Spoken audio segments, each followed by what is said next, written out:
and they're in operation, but I think anti-Semitism is an absolute evil curse within our society, and I would always condemn it. Yeah, always condemn it. No, you didn't always condemn it, Jeremy Corbyn. Kel Richards, Nathan Hondros, the man is utterly deluded. Imagine just having a smidgen of that self-belief, Kel. It is amazing, isn't it? And what he's not facing is that the policies were wrong. Within the British Labor Party, there's a group, an organisation called Momentum, and they are very radical. They are hard left. It was Momentum that put Corbyn into power, and it was interesting watching the coverage on Sky News UK where one of the Momentum leaders was interviewed, and the interviewer talked about the Momentum cult that is committed to this hard left radical line.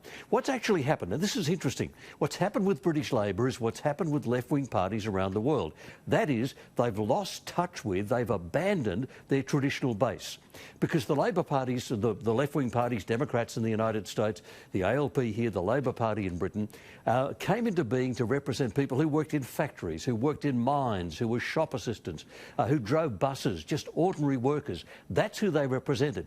Those people are basically socially conservative people. They don't want, way out radical policies. They want to be looked after. Labor parties for a long time looked after them by working on getting their wages up, by making sure there was a social security safety net to catch them, that kind of thing. But around the world, and you see it in British Labor, they've abandoned those people and instead they've been captured by inner-city middle-class elites. Happened in Australia. We saw it with Shorten. You mentioned Shorten in your headlines. Shorten couldn't say anything about Adani, which will employ thousands of people, or coal mining generally, which employs thousands of Labor Party members, unionists, because he was the prisoner of the elite left-wing middle-class people in Sydney and Melbourne.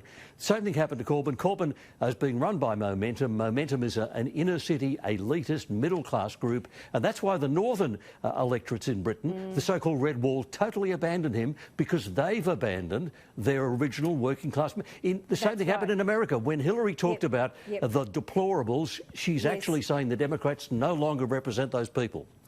That's absolutely right. Nathan, Kel is spot on. Before I go to you...